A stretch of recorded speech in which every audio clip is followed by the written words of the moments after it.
दोस्तों, आज की कहानी है हमें सिर्फ बेटा ही चाहिए, एक औरत की दर्द भरी कहानी। दोस्तों, यदि आप आध्यात्मिक और धार्मिक स्टोरीज सुनना पसंद करते हैं तो उसका मेरा अलग से चैनल बना हुआ है। उस चैनल का लिंक आपको डिस्क्रिप्शन बॉक्स में मिल जाएगा। आप वहां से उस चैनल को सब्सक्राइब करके आध्यात्मिक और धार्मिक स्टोरीज को सुन सकते हैं।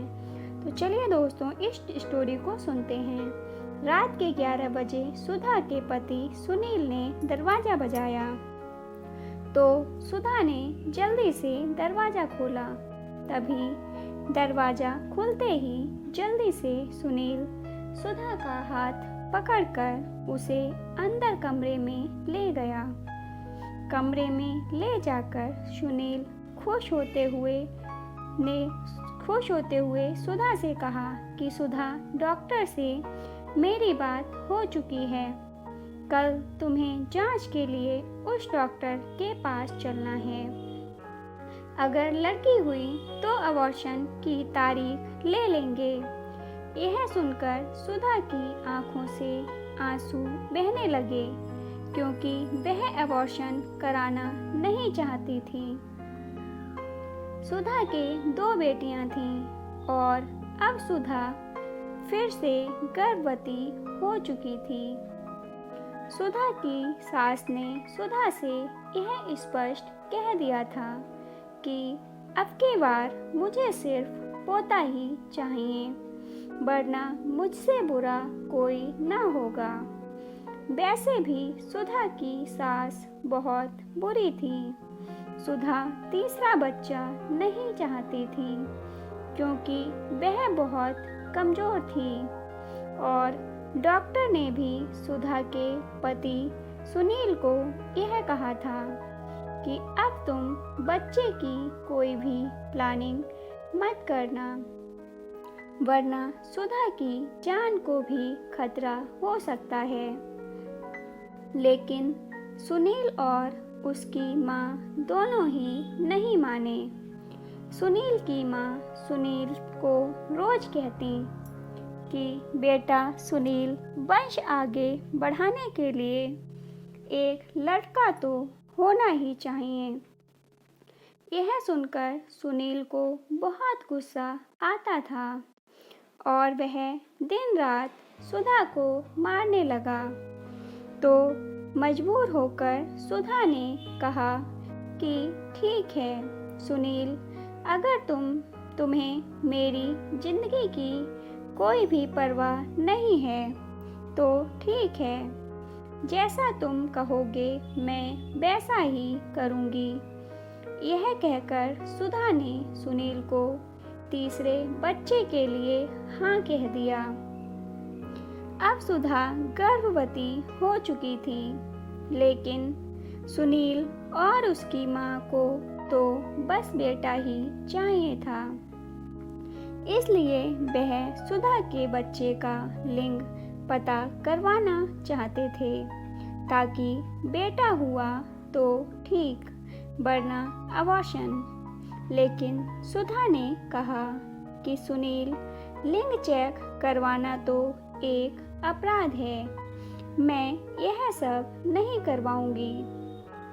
इतना सुनते ही सुनील गुस्से से लाल पीला हो गया और सुधा के गर्भवती होने के बावजूद भी उसे खूब मारा। अब क्या था, सुधा को मजबूरी में डॉक्टर के पास चेकअप के लिए जाना पड़ा। चेकअप होते ही डॉक्टर ने सुनील से कहा उसके पेट में बेटी है। यह सुनते ही सुनील बहुत निराश हो गया। बाद में सुधा की सास भी बहुत ही ज़्यादा गुस्सा होती हुई बोली कि सुनील बेटा, तूने किस मनहूस से शादी कर ली? इसके भाग्य में तो बेटी ही बेटी लिखी है। यह मुझे कभी भी पोता नहीं दे पाएगी। ऐसा कर, इसे उठाकर बाहर फेंक दे और तू दूसरी शादी कर ले। उसके मुंह पर पैसा मार और इसे घर से निकाल दे अभी के अभी। यह सुनकर सुधा को बहुत ही ज़्यादा गुस्सा आ गया और गुस्से में उसने अपनी सास से चिल्लाते हुए कहा कि माँ जी, आप यह भूल चुकी हैं कि आप भी एक औरत हैं। मेरे ख्याल से आपको भी जन्म लेने से पहले ही मर जाना चाहिए था, क्योंकि आप भी तो किसी ना किसी की बेटी होंगी। आपको नहीं पता हमारे देश का नाम रोशन करने वाली झांसी की रानी जैसी कितनी ही बेटियों ने हमारे देश का नाम सबसे ऊंचा किया है। और हाँ, जब इस घर में एक बेटा लाने का दम आपके बेटे में ही नहीं है, तो इसमें मेरी क्या गलती है?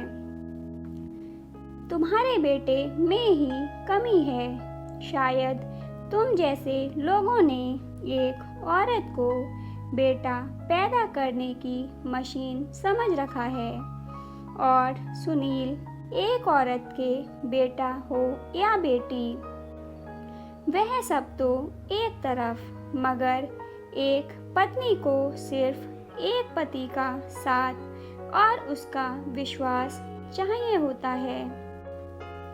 मगर शायद तुम मेरे सच्चे पति कभी नहीं बन सकते।